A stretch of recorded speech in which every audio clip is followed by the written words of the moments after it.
ကျွန်တော်ငယ်ငယ်တုန်းကရုပ်ရှင်တွေပြီးတော့ပုံမြင်တွေထဲမှာပါဇက်ကနေမီးလဲမှုန်နိုင်တယ်ပြီးတော့ကောင်းကင်မှာလည်းပြန်တန်းနိုင်တဲ့ကြီးမားတဲ့နဂါးကြီးတွေကိုအားလုံးပဲဒါမြင်မှုတွေ့ဘူးကြမှာပါထူးဆန်းတာတစ်ခုကပါလဲဆိုရင်အနောက်တိုင်ဥရောပဒဏ္ဍာရီတွေမှာရောပြီးတော့တရုတ်နဲ့အရှေ့တောင်အာရှယဉ်ကျေးမှုတွေမှာပါနဂါးဆိုတဲ့သတ္တဝါကြီးအကြောင်းကိုတညီတညွတ်တဲ့ဒါဒဏ္ဍာရီထဲမှာပါရှိနေတာကိုတွေ့ရတယ်တယောက်နဲ့တယောက်ဆက်ဆက်မှုမရှိတဲ့ရှေ့ခေတ်လူသားတွေကဘာဖြစ်လို့နဂါးဆိုတဲ့တသဝါကြီးတစ်ကောင်နဲ့ပဲဒါအတူတူစိတ်ကူရင်ခဲ့ကြတာလဲပေါ့နောက်တစ်ချက်ကနဂါးတွေကတကယ်ပဲကဘာပေါ်မှာနေထိုင်ခဲ့ကြတာလားဒါမှမဟုတ်လို့ရှိရင်အဲ့ဒီနောက်ွယ်မှာတကယ်ဖြစ်ရမှန်များရှိနေမလားပေါ့ဒါရင်းနဲ့ပတ်သက်တဲ့အကြောင်းတွေကိုဒီနေ့ဗီဒီယိုမှာ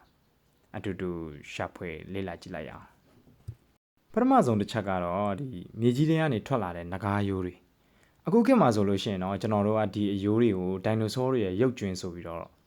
့တိပြီးကြပြီဖြစ်တယ်ပေါ့နော်ဒါပေမဲ့ဒီနိပညာတွေမဖွင့်ပြအသိပညာတွေမဖွင့်ပြသေးတဲ့လွန်ခဲ့တဲ့နှစ်ပေါင်းထောင်ချီတုန်းကဆိုလို့ရှိရင်တော့ဒီအယိုးတွေကရှစ်ခေတ်လူတွေအတွက်ကပေါ့နော်ဒီအယိုးတွေကဒါကဘာပြတ်မတက်ကြောက်စရာတသဝါကြီးတွေအယိုးတွေအဖြစ်ဒါတည်ရှိနေခဲ့တယ်ဥမာအားဖြင့်ဆိုလို့ရှိရင်တရုတ်နိုင်ငံကကဘာပေါ်မှာဒိုင်နိုဆောရုပ်ကျွင်းအများဆုံးထွက်တဲ့နေရာတစ်ခုဖြစ်တယ်ဒါကြောင့်မို့လို့ပဲဒီတရုတ်နိုင်ငံမှာနဂါးနဲ့ပတ်သက်ပြီးတော့များစွာယုံကြည်မှုတွေလည်းရှိတယ်လို့ကျွန်တော်ကတော့ထင်တယ်ပေါ့နော်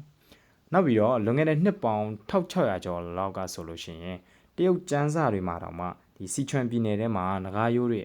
တူးဖော်မိတယ်ဆိုပြီးတော့မှအတိအလင်းမှတ်တမ်းတင်ထားတာတွေတောင်ရှိတယ်အဲ့ဒီခေတ်တောင်ကဆိုရင်လူတွေကအလျားပေ60ကျော်လောက်ရှိတဲ့ဆိုရိုပေါ့လို့ခေါ်တဲ့ဒိုင်နိုဆောတွေရဲ့ဒီလပင်းရိုးရှည်ကြီးတွေကိုမြင်တဲ့အခါမှာဒါမြေကြီးထဲမှာအိပ်ပျော်နေတဲ့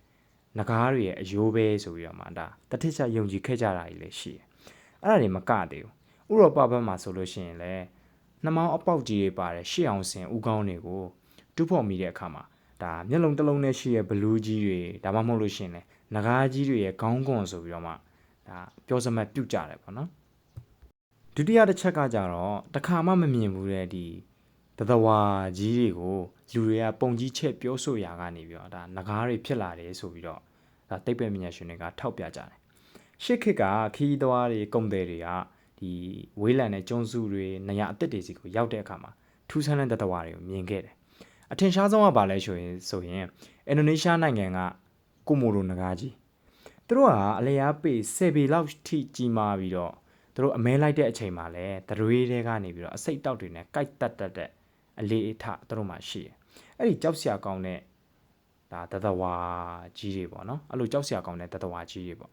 ့အဲ့ဒီတသဝါတွေကိုမြင်ခဲ့ရတဲ့ကုံတယ်တွေနောက်ပြီးတော့တင်မောသားတွေရာဆိုလို့ရှိရင်တို့ရဲ့နေရက်ကိုပြန်ရောက်တဲ့အခါမှာဒါလူကိုအစိမ့်လိုက်ဝါးစားတက်မိချောင်းလိုအိမ်မြောင်းလိုနဂါးကြီးတွေရှိတယ်ဆိုပြီးတော့မှတို့ရဲ့အကြောက်တရားတွေနဲ့ပေါင်းဆက်ပြီးတော့ဒါပုံကြီးချက်ပြောဆိုခဲ့ကြတယ်အခုခေတ်မှာတော့ဒါဖွတ်မျိုးနွယ်စုဆိုတာတော့အားလုံးသိပြီးကြပြီပေါ့နော်အဲ့ဒါအပြင်မှာဒါအမေဇုံတောနတ်တွေပြီးတော့အာဖရိကတောတွေထဲမှာဆိုလို့ရှိရင်ပေ20ကျော်လောက်ရှိတဲ့စပတ်အုံးမွေကြီးတွေကိုမြင်တဲ့အခါမှာလဲလူသားတွေကသူတို့ရဲ့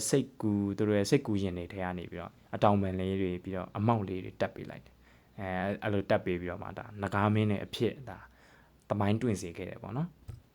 ဒါဆိုလို့ရှိရင်နဂါးတွေပါဇက်ကမီးမှုတ်တယ်ဆိုတဲ့စိတ်ကူကရောဒါဘယ်ကရလာတာလဲသိပ္ပံပညာရှင်တွေကတော့ဒီသိပ္ပံပညာရှင်တွေနဲ့သမိုင်းပညာရှင်တွေယူဆတာကတော့ဒါမီးတောင်ပောက်ကွယ်မှုကြောင့်ဖြစ်တယ်ဆိုပြီးတော့သူတို့ကယူဆကြတယ်ရှေ့ခေတ်လူတွေကမီးတောင်တစ်ခုပောက်ကွယ်ပြီးဆိုတာနဲ့ဒါမြေကြီးတွေကနေပြီးတော့မှ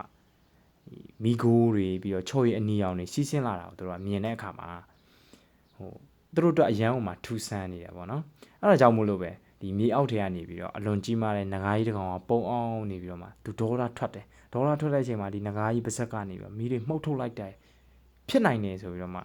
ရှစ်ခေတ်လူတွေကဒါစိတ်ကူရင်ပုံဖော်ခဲ့ကြတယ်နောက်တစ်ချက်ကကြတော့လျှက်စီလက်တာတို့မိုးကြိုးပစ်တာတို့ဆိုလို့ရှိရင်လည်းနဂါးတွေရဲ့အစွမ်းလို့သတ်မှတ်ခဲ့ကြတယ်အဲ့ဒါကြောင့်မို့လို့ပဲနဂါးတွေကမီးလဲမှုတ်နိုင်တယ်ပြီးတော့ယာတီဥတုကိုလည်းဒါချုပ်ကင်နိုင်တယ်ဆိုပြီးတော့ဒဏ္ဍာရီတွေမှာအခိုင်အမာနေရာတစ်ခုရလာတာလည်းဖြစ်တယ်အနှစ်ချုပ်လိုက်ရရင်နဂါးဆိုတာကဘာပေါ်မှာတကယ်ပဲအသက်ရှင်ခဲ့တဲ့တသဝါတော့မဟုတ်ပါဘူးဒါပေမဲ့လည်းသူတို့ကလုံးဝအလကားတသက်ကြီးဖန်တီးထားတဲ့ဇက်ကောင်တစ်ခုလည်းမဟုတ်ပြန်ဘူးသူတို့ကရှစ်ခေတ်လူသားတွေမျက်စိနဲ့တကယ်မြင်တွေ့ခဲ့ရတဲ့ဒိုင်နိုဆောရုပ်ကျွင်းတွေကြောက်စရာတသဝါကြီးတွေနောက်ပြီးတော့ မီးတောင်လိုတဘာဝဘေးရန်တွေကိုအခြေခံပြီးတော့မှဖြစ်ပေါ်လာတဲ့ဖြစ်ရမှန်တွေပဲဖြစ်ပါတယ်အဆုံးထိနားဆင်မိတဲ့အတွက်အားလုံးကျေးဇူးတင်ပါတယ်